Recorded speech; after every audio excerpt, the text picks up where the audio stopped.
always like 2 seconds before, 2 seconds afterwards. You're the you know, page. I'm going to the page now. I'm this is exactly how old I am. I'm able to do things competently, but I still have. So I'm old enough. I'm young enough to know how to work it, and old enough to be confused. Exactly.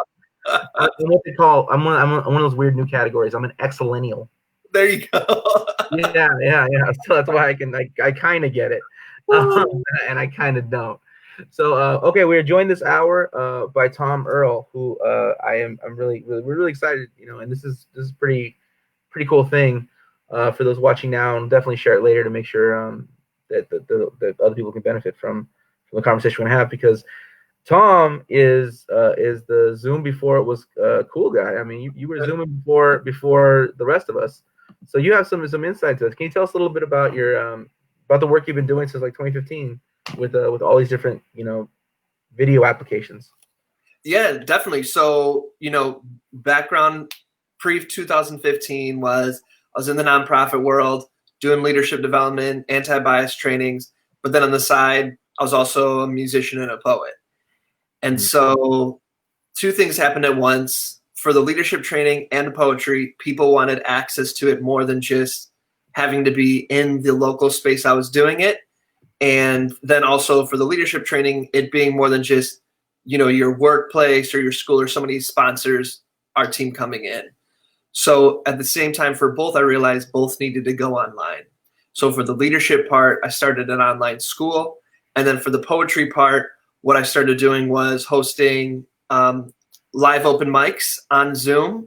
The reason I liked Zoom, I was looking for something where what's called the gallery view, where you can see everybody at the same time. I didn't want to do something that was just live where I couldn't see people, because then it doesn't feel like you're in the room together like it does for an open mic. So then in 2015, I started the live and online expression session, where we'd have a writing workshop at the beginning, and then a featured poet perform at the end. And so for all of that, we were using Zoom.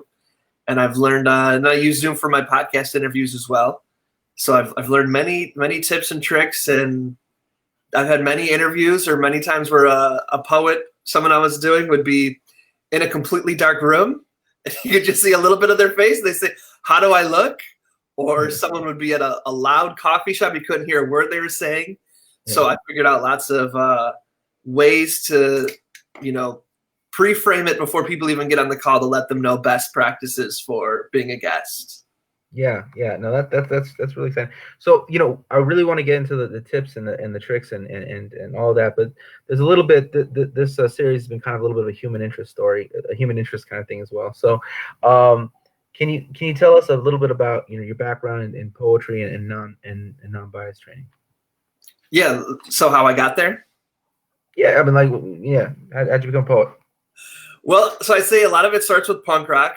So, what's the punk rock changed my life. You know how that starts off, that Sublime song.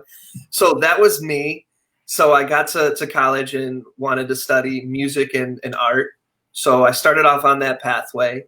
And then probably around my sophomore year, I took a Africology class. Some schools call it Black Studies, some call it African Diaspora Studies. And that class, every single class, not as in the whole semester, but each individual class, I walked out feeling like a changed person, more self-awareness about who I am, my place in the world, the history of how we got here. And so I thought, music, although it's great, the music department was intense. I can learn a lot of this stuff on my own, but I can't, recreate the conversations and the environment that I'm getting in the Africology classes. So I changed my major to Africology, and I left feeling this great sense of calling to actually do something.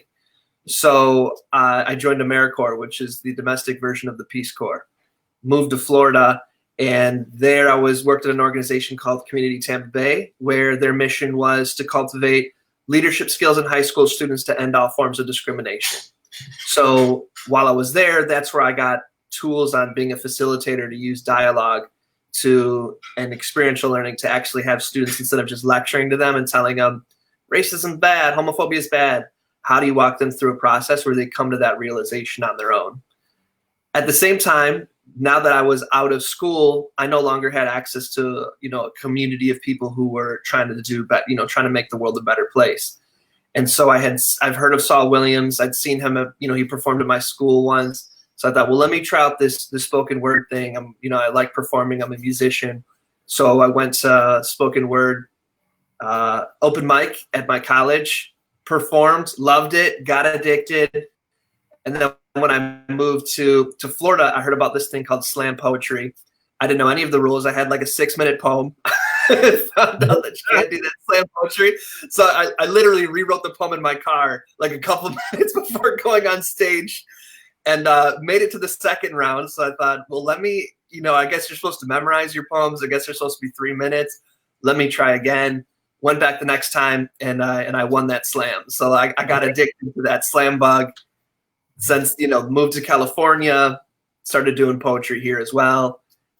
We're kind of caught up, started doing anti-bias stuff here. I was a part of a team when in California, as you know, Black and brown students were being disproportionately suspended. And I was a part of a team that was training California educators on inclusive, anti-bias training and stuff like that. So that kind of brings us up to 2015 in a 3-minute. There's a lot of nooks and crannies along the way. A lot of aha. You start doing this series. What were some of these what were the episodes that you were? What were you putting on Zoom? What were you programming? For when I first started? Yeah, well, when you started on Zoom, you told me you're on Zoom. You told me you got these showcases and interviews. But like, okay, what were they? What showcases of who? Interviews of who? So what was the theme of your Zoom curation? Yeah, so first thing I did was, and I recommend anybody listening, it's really helpful to have some sort of something people can buy. And so what I did is I started an online school called the Celebration Academy that made the leadership development stuff that I was doing much more accessible for the everyday person to access versus your school or business needing to have thousands of dollars to have me or my team come in and speak. So once we launched that, once you have a paid program, then you need to have some sort of organic free content that slowly builds a relationship with people or quickly builds a relationship people where they can at some point decide that they want to increase their dedication, their commitment, and the knowledge that they're going to gain. So they pay for something that's more systemic, that's more targeted. So that's when I realized, okay, I need to start a podcast. So started a podcast, and at first I was just doing solo episodes, but I realized that I'm really a big fan of conversation. I believe conversation can change someone's world and be that spark that sets something else up. So there was 2 things I started doing. I started just interviewing people, everyday people, leaders, but basically people who aren't artists or performers. And then I started interviewing poets. So I would interview a poet, and then I would use that interview to promote the live and online expression session that I would run on the last Sunday of the month. So I was interviewing people like you. You're a guest. One of the videos that you did, your "Fuck Trump" poem, that's got one of the most viewed poems that we've published. One. So you got someone else with 20,000 views? Shit, man. So on that note, if you would have performed that poem at your house like this, people would have still loved it. But we definitely find that if I can get people here in my studio and do their poems separately, and it's much more produced, that it goes a long way. Yeah. So there's people I would do an hour. The interview should have been an hour, and the interview would take 4 hours because their audio kept coming in and out. When they first started, they were standing in front of their bed that was completely unmade. Their dog would bark. So I was like, this can't happen. So yeah. Like I said, that's one of the biggest, if you're looking to go on Zoom and start interviewing people, or I'm sure you found with the lives that you're doing, that you find that the hardest part is managing the guest. Yeah, absolutely. So that's what you gotta really put a lot of what's that called? Conflict management, or worst case scenario management of is the guest. Yeah. So for those, this isn't about me. This is about Tom. But for those fans of my work, or at least that one poem, that is the wall behind Tom. Is the same.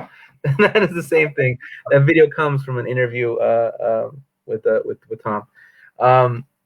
I appreciate you. Thank you, Tom. That's the most successful video I have on Facebook. So I appreciate that. Yeah, definitely. Yeah. So what I want to get into, I want to get into some of these questions that are being asked, but well, let's just do that first. We'll do that now, and then I want to get into the technicalities and get into some of the advice you have for people who are just getting into Zoom and having frustrations and kind of like, right. So one of the questions we asked here is, what are some of the challenges doing anti-racism work in the South? Yeah, is that one for me? Yes, for you. So, me personally, I found doing the work in the South was easier than in California. In California, we like to think of ourselves as very liberal. When we have Florida has the first amount of hate groups in their state. California has the second most amount of hate groups in our state. So that's just not even talking about the gentrification, violence, and all that kind of stuff. The other thing about doing it in Florida was I was with a really great organization called Community Tampa Bay, and they really had a group of diverse people that I could take the lead from, that I could be, working alongside of, where I wasn't, hey, this is what we're going to do, everybody. It was more as a part of a team. And so that team really made it easy to do the work that we did. So, that's me speaking of it as part of a team. So I'm sure there's other people who are working more in situations that I wasn't in that could speak better to that. But for me, I preferred what we were doing there. I also thought there was more diversity in the programs that we're doing it there than here in Los Angeles. I think in Los Angeles, that for the most part, when you go into schools, it's very homogenous because of segregation. Whereas a lot of schools that we were going to, there was quite a bit of diversity. So, that made it easier to talk about. I'd say, though, that every school you go to, we were mostly working with high school students and middle school students. Every school you go into, they will say, we don't have a bullying or a discrimination problem, where everything's good here. Everybody says that, every single person. And then, oh, except for that one person who got expelled for being gay. Oh, except for that one time there was a bunch of people got into a big fight because of racial tension. Oh, except for that one thing. So I think that's pretty consistent. Everywhere you go, everybody thinks that they're perfect, that there's no problems until you actually start peeling the layers of the onions. Yeah. Okay. Well, let's move into the Zoom section of this conversation here, or the more before we get to shop talk. I'm really kind of inspired by some of the aspects. Some of the aspects of doing things like this are kind of depressing, because like the open mics and stuff like that your locals open mics is kind of like a sad imitation of what life was. But some things are much more exciting when you connect with people from all over the world. Distance doesn't matter. It just is what it is, and that's kind of exciting. That's kind of thrilling. And it's kind of what the internet always promised, but we never really made. Not as many of us made use of it as said they would. So, what is your kind of vision for what we can do even after this pandemic in more use of these types of technologies? Well, I think there's a number of things that are pros. There are definitely cons to internet versus, in-person stuff. I would say the reason I went online is because I kept hearing people say LA traffic. So my open mic was Thursdays at 8 p.m. So most people would have every intention of going, and then a Thursday would roll around, and it's just like, do I really want to? I just got home from work. Do I really want to face the traffic again? And then once you start doing poetry and you do, I did a couple of tours and, Southern Fried, people from all over the country. And until you do another show in that town, you don't get to be a part of that community. So I appreciate how online it removes the barrier of location and it removes the barrier of access. That as long as I have a phone, I don't even have to go on video, that I can be a part of this.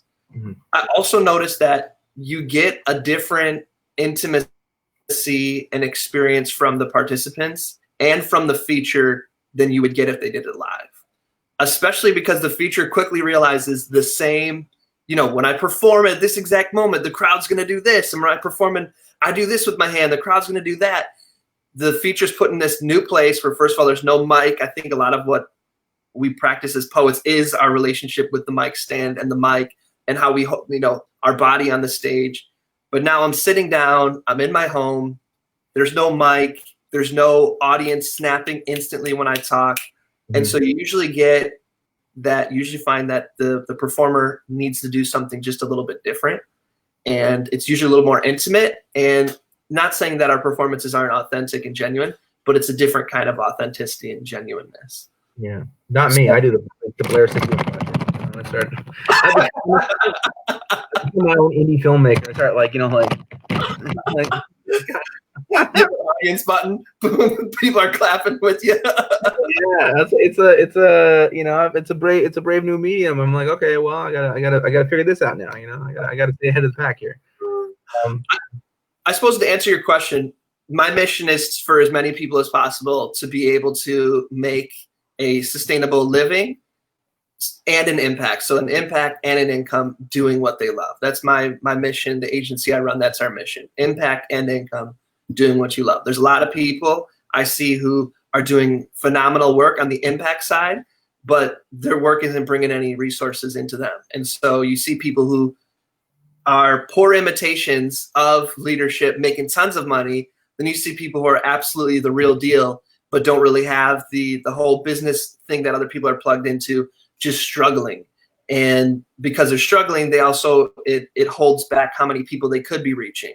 So for me, my vision or mission is that as many people who are doing the real deal, that they can start to use digital media to actually have a bigger audience, but also have a sustainable income that they can thrive on. That's one of my big missions. So the capitalist side is a part of my vision for thought leaders. Well, I mean, everyone knows my politics, but my ears just opened up because everyone else also knows my hustle. So where are the streams of income coming from?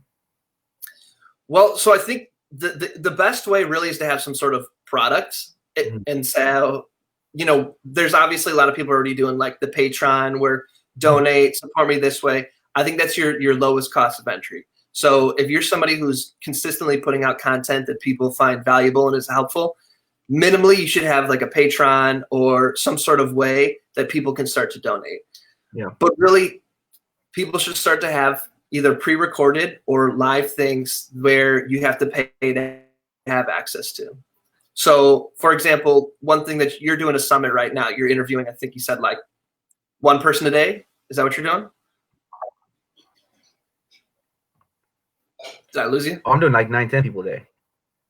Okay, you're doing 9. Yeah, can you hear me? So yeah, I can hear you. So you could do something like if you were to promote it ahead of time, where you let people know these are let's say you set up for 3 weeks out. So you're going to interview like 50 people in 3 weeks?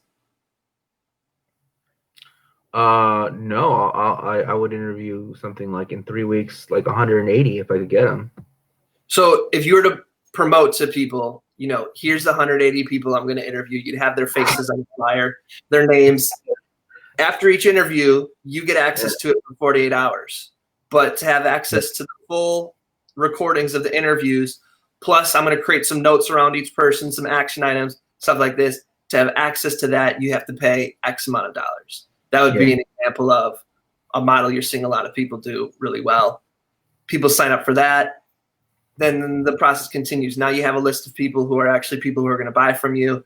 Let's say you sold that for $50. Now you talk to those people and say, hey, clearly you're interested in this kind of stuff. My specialty is blank and blank. So yours could be like how to use the power of your voice and your message to move people. I've had so-and-so amount of views and da-da-da-da-da. I'm taking a small group of people through an 8-week course. We're going to meet on Zoom every week plus Q&A. And you're literally going to come out the other end with da-da-da-da-da. And that's going to be $1,000, $500. So that could be an example of how someone like you could monetize what you're doing right now. Yeah. What has been your experiences trying to take this to institutions like schools and universities? Which part?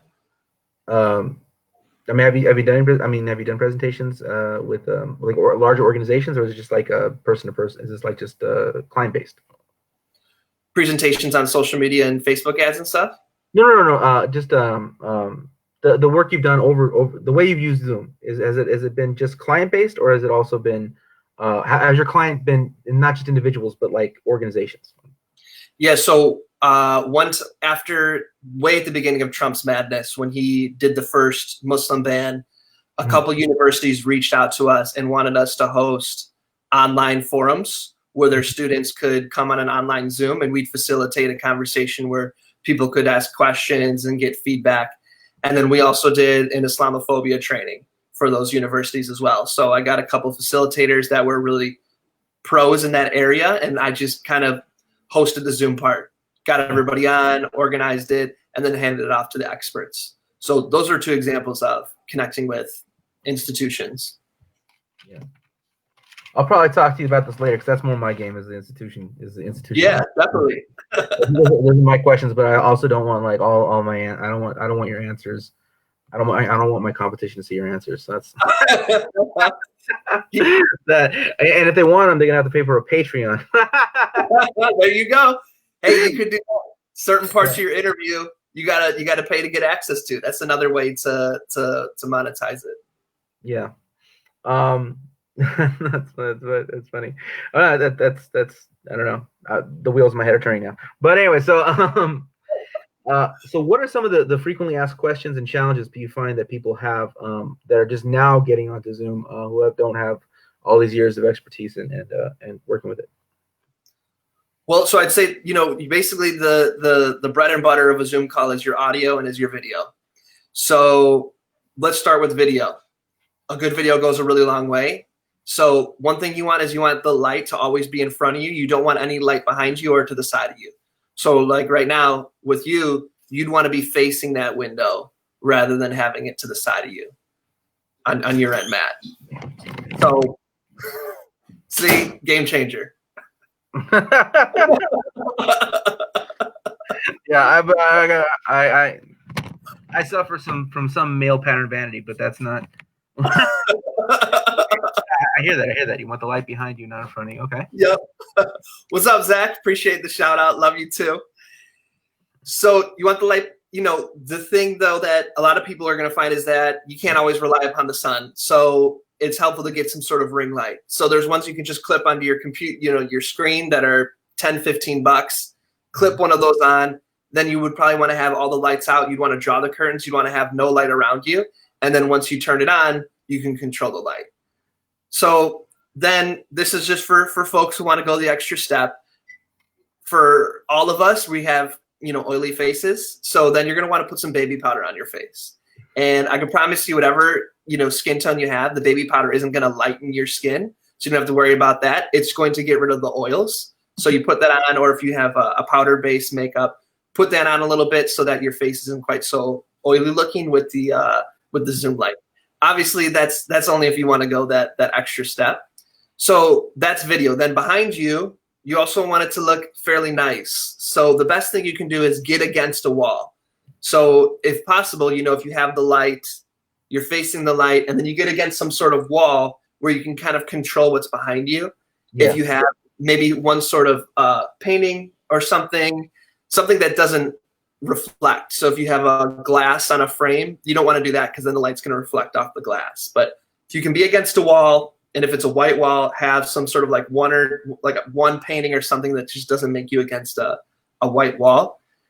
Then lastly, you want to make sure that you don't blend into your surroundings with your shirt. So if you are going to stand against a white wall, don't have a light colored shirt on. If you're going to stand against a dark wall, don't have a dark colored shirt on, or it'll just look like your head's floating. It also, Zoom does have where you can change your background. You can have a AI, artificial intelligence background of a picture, and so it'll try to distinguish your human body from your background. So if you get on a call and your bed's unmade, you're like, oh crap, you can go down to the Zoom toolbar and put on a picture where it looks like you're at the beach. Or what we've been seeing people do, this is interesting, is people are, like a lot of the professionals, they're in a studio, right? Whether it's their home studio or in an office studio, and then they put up a fake picture of their house. So it looks like that they're working from home, but it's like a perfect picture of a background of a home. So you can do that too if you want to have like a fake background of working from home. your best case scenario. That is exactly where my mind went. I was like, I'll clean my room, I'll take a picture of it, and I'll clean the desk up, I'll make it look really nice, and I'll take a picture of that, and you'll think that that's where I'm working from. I mean, Yeah. I'm like trying to think, like, I wonder if I can like dress myself up in a suit, take a picture of that, and have my head move around in a stationary body, That's another good point. I do have I have a short sleeve shirt and a long sleeve shirt hanging up right next to me. And so anytime I go on a call, like they're just exclusively for my Zoom. So boom, I put it on. So if people follow me, they'll realize that like I do coaching for somebody and their daughter came over and said, "Oh, he's wearing his shirt." So I was like, "Oh, okay." So people do realize I wear the exact same shirt for every single call, but it looks really nice. It's right next to me if I need to put it on in a hurry. So that leaves audio. So one thing you're going to find for yourself or for people you're talking to is that if your internet's down, your audio sucks. And there's nothing that ruins an interview or a meeting more than when somebody freezes and you're only catching every other word. Yeah.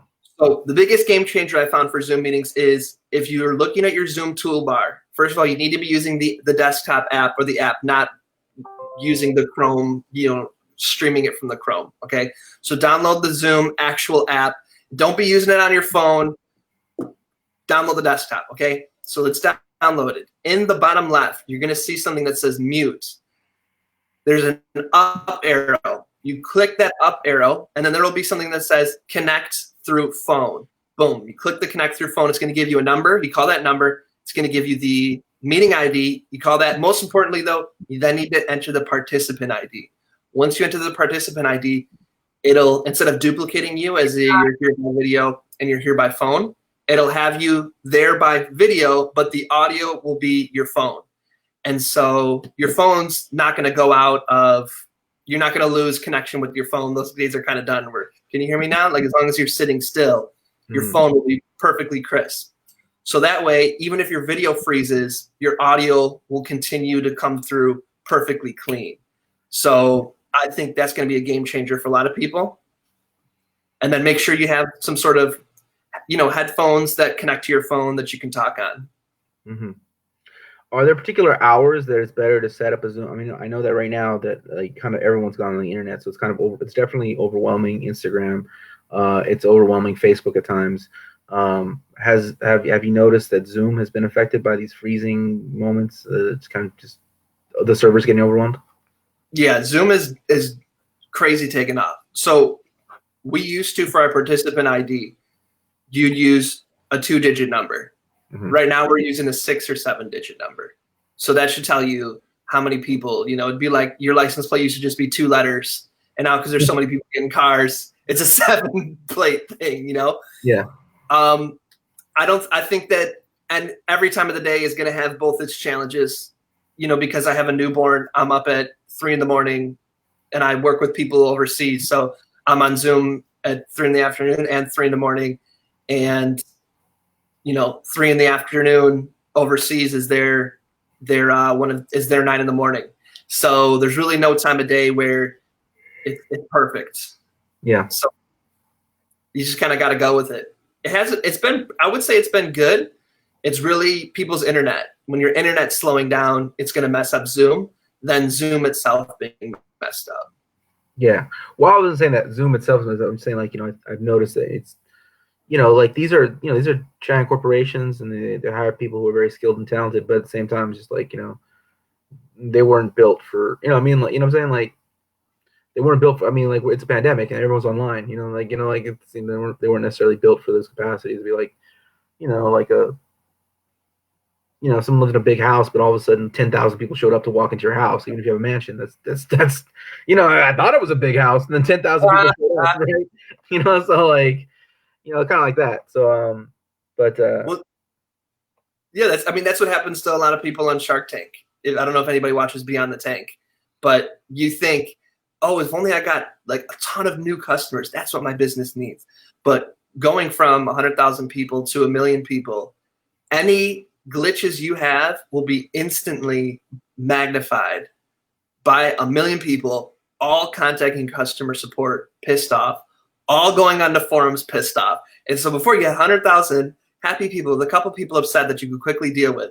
Mm-hmm. And so for all of us, you know, it can be the kiss of death to have that much success overnight. So, I mean, I emailed Zoom customer support a question. Normally they get back to me within 24 hours. It's been 3 weeks. I haven't heard anything.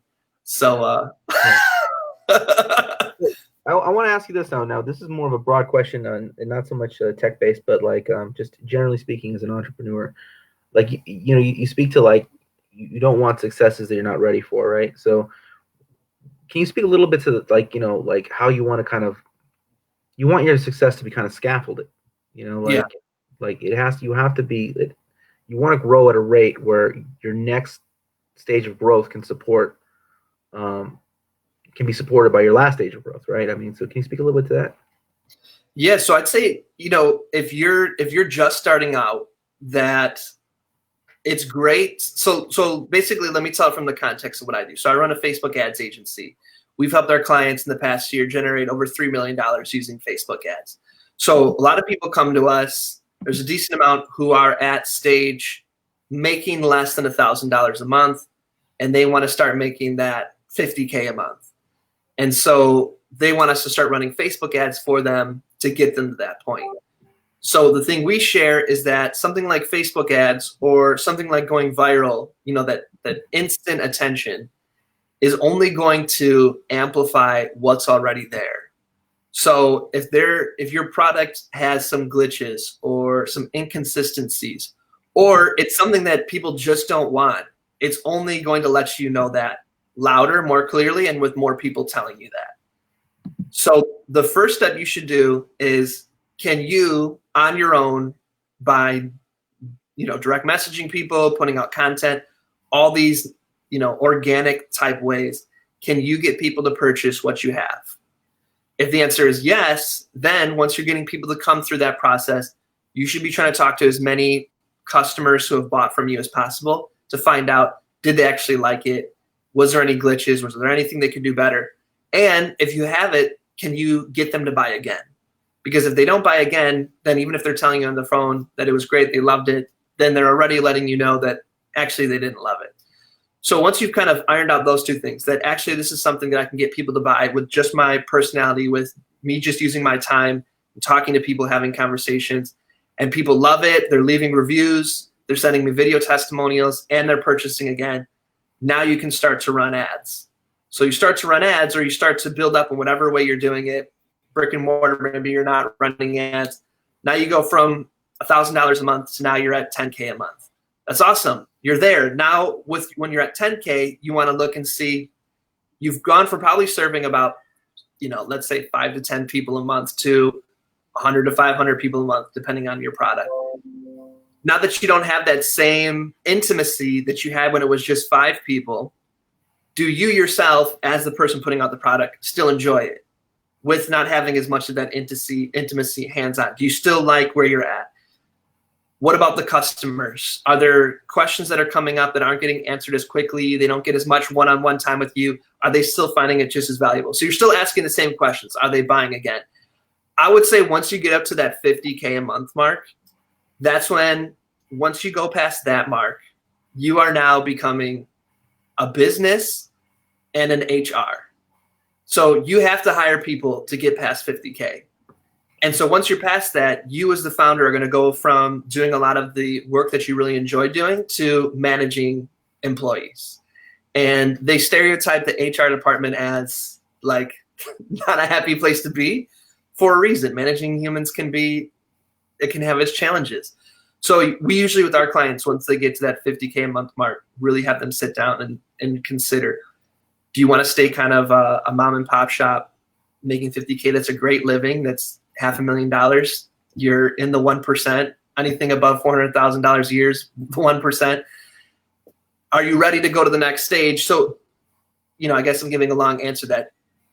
Basically, we say like your first stage is to get to 3K a month, then 10K a month, and then 20 to 30K. And then after 50K, it becomes where you are basically running a business where you're managing people. Do you want to keep going? To answer your question? Yeah. Yeah. Your question at the end, do you want to keep going? It reminded me of like Netflix when you fall asleep. Like, are you still there? Like, like you now have employees, like, and like, what kind of boss are you? Like, are you gonna give them medical? Are you gonna give them dental? They need parental leave. Like, be a decent human being here. Like, do you want to keep going? Like, yeah, right. Wow. I would say, because some people might be thinking right now, Tom, you're crazy. There's no, those numbers are not in my future. 50K a month. I'm just trying to figure out how I can bring in 1K from what I'm doing, or 3K. Here's my advice. If you're just starting off and you need cash flow in your business, then you need to figure out a product where you can charge the most amount of money you possibly can. And for a lot of us, our stories about money, and that's going to bring up a lot of things. Like, well, then it makes it inaccessible. Of course, you can say that, Tom, you're a straight white guy. It's in your DNA to be inaccessible. All these kind of things. I totally understand. My suggestion is put out as much free content as you can, where people just can access. Boom, like, you're putting out stuff all the time. But when you have an actual product, you should have it as much as you possibly can. And what I mean by is $1,000 or more, because to get one person to give you $1,000 is easier than getting 10 people to give you $100. You'd think it wouldn't be. You'd think if I lower the price, the demand's going to rise. But what actually happens is, for a long time, I used to sell my products as pay what you can, or scholarship, free, all these kind of things. And I would really struggle to have people show up and to make sales. As soon as I started charging $1,000 or more, $5,000, $10,000, everybody wanted it all of a sudden. And the people who did pay actually showed up. So and I'm still, what'd you say? $1,000. Yeah. So that's my thing. Most people who are going to complain and say you're an asshole for charging so much, they weren't going to buy from you anyways. Yeah. You know what I'm saying? And I'm just telling you, finding 5 people who will each give you $1,000 versus finding 50 people who are going to give you 100, it's so much easier to get 5 people to give you 1,000. And now you're at $5,000 a month. That's a game changer. Most people can now do they're doing full time. So that's my advice. Anybody out there, if your wheels are turning, you're thinking, oh, I could do this. Whatever it is that you were thinking, my suggestion is to double it, to double the price. And people will sign up. You just got to get them on the phone. You got to close those kind of people on the phone. Yeah. No, see, for me, like, okay, I'm in a situation where I don't, like, I can get, like, the type of money you're talking about. I get that from, like, colleges and institutions all the time. Like, that's nothing, yeah. Right? That's normal for me, right? But from an individual, I always feel like, okay, I should charge like $250. I should charge this. I shouldn't charge more than that. And like, even the writing workshops, I was charging like $50, right? So that was like, because I wanted it to be accessible, and I wanted people to be able to get it. Oh, Tom was so disgusted by my pricing that he left. Let's see if we can get him back. I'm just kidding. It's a technical glitch. I hope it's a technical glitch.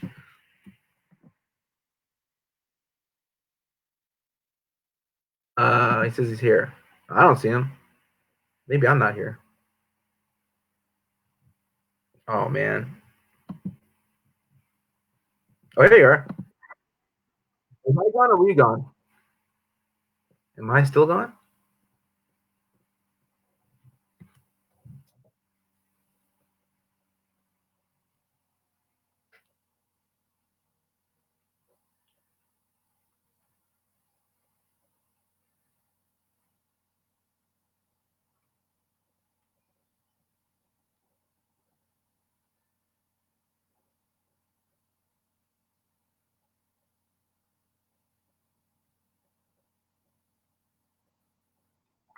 Are you back?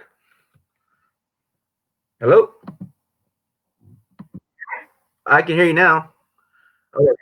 Yeah. Okay. Yeah, I was like, Tom got so disgusted by my price point that he was like, I'm out of here. I'm wasting my time Why are you wasting my time here? 250, not even worth my time. I'm out of here. Get out of here. I thought I was here to talk to some quality people. No, I mean, but the point is, I didn't want to price it too high because I wanted to keep it accessible. But I mean, there was this idea in my mind of like what you're talking about, which is a more high end client, which would be someone that like you could like it would be the services will be far more extensive, and it would also be catered to people who could afford it. I mean, who could afford it and who yeah. Or who could I didn't convert, but like we thought that like this is what I really want. Matt is someone who really knows how to do it. I'm gonna invest this amount of money. I guess there's a weird thing associated with guilt or something. Yeah, I think a lot of us have. Yeah. I mean, I'm with you. Like we all have a money story, and because we're activists, accessibility.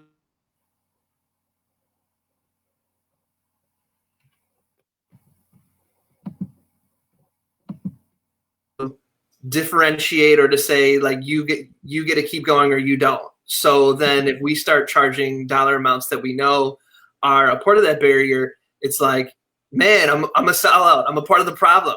I'm a capitalist. So I hear you, and so I go through that as well. My thing is that I tell people have a long game view. So first of all, put out tons of free content so that the everyday person can access your stuff, they can implement it, and hopefully it'll get them to make more money. But for now, think of I'm going to serve 5 people so that 2-3 years from now, I have a team that allows me to serve almost everybody, right? So if you were to make 5 to 10K a month from your work consistently, predictably, with that, you could support yourself and you could probably start to build a team. You could start to automate things so your cost per lead goes down. So now let's say you're making a little bit more. Now you can afford to say, hey, here's a $50 course. Here's a pay what you can program, because you don't have to rely upon that program in and of itself to make you your living. That's a program you're putting out to be accessible so people can participate in it. But to get there, you need to be able to set yourself up so that you yourself can make a living off what you're doing, because then we all benefit from you doing it full time and from you having a team so you can put out more content. But I say to get there for that first year, that first 5 to 10K, you do have to focus on, I suggest, high ticket, knowing that the long-term vision is you are going to get there where your programs are pay what you can or et cetera. But you're not going to be able to survive off pay what you can unless you're like at scale where your audience is 1 million people. So when you're saying pay what you can, it's 10,000 people each giving you $10 or 5,000 people giving you $5. Then yeah, you can do pay what you can or $5 all day. But at first, you're only going to be in contact with a certain amount of people, and you want to be clear on, do you want to serve the people who are kind of I don't want to say tire kickers, but hey, I want to check out what Matt's doing, but I don't want to spend that much. Because there's people who are saying that exact same thing to you, and then they're putting something on a credit card that adds up to $1,000 that they absolutely don't need. Like, and I'm not judging them. I'm just saying when we, as people putting out products that actually will change people's lives, say, people just don't have the money. That's true, but that hasn't stopped anybody from spending money they don't have on things they don't need. And what you have is actually going to transform their life. Right, absolutely. Absolutely. Plus, there are people who do have $1,000 who, when you give them the results, hey, you'll get blah, blah, blah, blah, blah, blah, blah. That's worth $5,000 to them. When they implement that stuff, they're going to make this much money back, whether it's by winning a slam or being able to present at school or being able to present at work or being able to finally express themselves. Whatever that is, the value is going to be way more than $1,000. And there's definitely 5 people in the entire world that you can communicate that to. Yeah, definitely. I mean, some of the stuff I teach is like with the 3-act poem model. It's actually a way in which you can like it's a way to think. Like, and I mean, it's not just about writing poems. It's about it's about structuring and looking at a model that moves away from understanding the how and the what. Like, so like what is happening, how am I going to deal with it, like what is this, what is that. So so it's got topic, details, point on one side, act one, act two, act three. But if you can even apply it to a problem with people, like, all right, what is the problem, here's the problem, here are the details of the problem, what is my point, what am I trying to accomplish here, all right, what am I going to do first, what am I going to do second, what am I going to do third. I mean, like, this is a way of like just completely this, it's the service I have to offer. Yeah, it could definitely change people's lives. Yeah. Here's the Honestly, thing. like, I feel like weird, like, being like, hey, I guess I need to charge people I don't know. Look, there's two things. One, what you're experiencing right now, every entrepreneur has gone through, for the most part, unless they were raised in an environment where the kind of money we're talking about is, and charging people for it is nothing. But for most of us, we are conditioned that that's a shit ton of money. That's, some people are barely like hoping and praying for $1,000. If they had $1,000 a month, it would change their life absolutely. And now I'm saying, one person give me this for this thing. All of us have that money story. And as entrepreneurs, when we start charging people, that's why entrepreneurship is a spiritual journey, because it's something we all have to now go through if we want to start, talking about, can I bring in money from this? The other thing is, there is absolutely right now people who are getting $5,000, $10,000 to speak, right? To speak somewhere. And their audiences are falling asleep. Somehow, and so for you to come in and be like, you're getting $5,000 per speech, or you're getting $2,000 per speech. Let me help you actually do a good job, right? For them, that value for $1,000 of you helping them to be able to now have a template that they should plan their speeches around, and then when they deliver them, people are actually waking up and feeling energized, and then they buy that person's product from what they saw off the stage. Dude, like that's worth way more than $1,000. Absolutely. That's a really good idea. I'm gonna start hitting up public speakers. There you go. Like, your shit's boring, like. Yeah, no, I'm really good at that reverse engineering stuff. So I'm like, you see what Tony Robbins just did? I mean, I don't even like this guy, but you see what he just did? Like, like that, yeah. That's all right. I get clients like that. I'll go to people's Facebook. You can see what ads people are running on Facebook through Facebook ads transparency. And I'll go to their ads and I'll record a 4-minute video. I'll say, I see you're running ads. This is awesome. So cool. Hey, here's 3 things you're not doing that are making people tons of money. I record that. I upload it to YouTube as a private video, and I send them that as a message. And we bring in people all day that way. So you could do the same thing. Oh, I loved your speech. It was super awesome. Hey, just want to share 3 quick things. One thing I find is blank, blank, and blank. Hope this is helpful. If you want to hop on a call, I can answer any questions you have. And then you send it to them. And then the call, of course, is a sales call. Yeah. Yeah. Wow. That's some good stuff, Tom. That's some good stuff. Got you back. My mind is swimming. And then you, of course, meet on Zoom. And then, of course, you meet on Zoom. Once the sale is made and we walk into that glorious journey together, of you giving me. So, yeah, this has been really, really fantastic. What are some tips? What are some tips for those just getting started who just, like, say they have an idea, but they're not really necessarily thought leaders. They're not necessarily writers. They're not necessarily workshop leaders. Like, let's say I'm like a lifelong cook. Like, I'm a lifelong chef, or I'm, for my home. I don't, not professional, but like everybody knows I'm the best cook in the family. Everybody knows I make this great sauce, this, that, the other. And I kind of like, I want to, like, maybe I'm like retired, right? And my whole life, what I really wanted to do was bake pizzas and stuff like that. And I built this oven in the back. Right now, I want to, like, bring people onto Zoom and show them, like these tricks and things I've developed over, 40, 50 years of my life. What are tips for people like that? Well, I'd say for everybody, whether you're selling a digital product, or a physical product, whether you're selling a service, whether you're a brick and mortar where you want people to come into the shop, the thing that we need even before the internet was people's trust and their relationship. Yeah. Everything happens through a bridge of relationships. So how do you build relationships with people? By getting their time, And by getting their attention and through their time and attention, you get their trust. And the deeper the trust, the deeper the relationship. As marketers, we're trying to speed up that process as quickly as we can. Yeah. But what it usually starts with is you get people in increments of 3 to 15 seconds. So if you're a cook with a really great recipe, you should be recording videos in your kitchen with you making whatever it is you're making and talking about making it da-da-da-da-da. Let's say that video is 15 minutes. Put that on YouTube. You put that on Facebook. You put that on IGTV.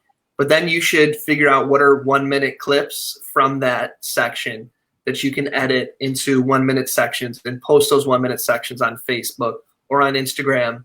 And then at the end say, hey, for this full clip, go visit this page. Because you want to kind of gateway drug people into your content where they get 15. Yeah. Usually called commercials, but okay, gateway drug. You know. Because let's say there was a funny scene where, I don't know, the pan started on fire or something like that. You'd want to put just that part out.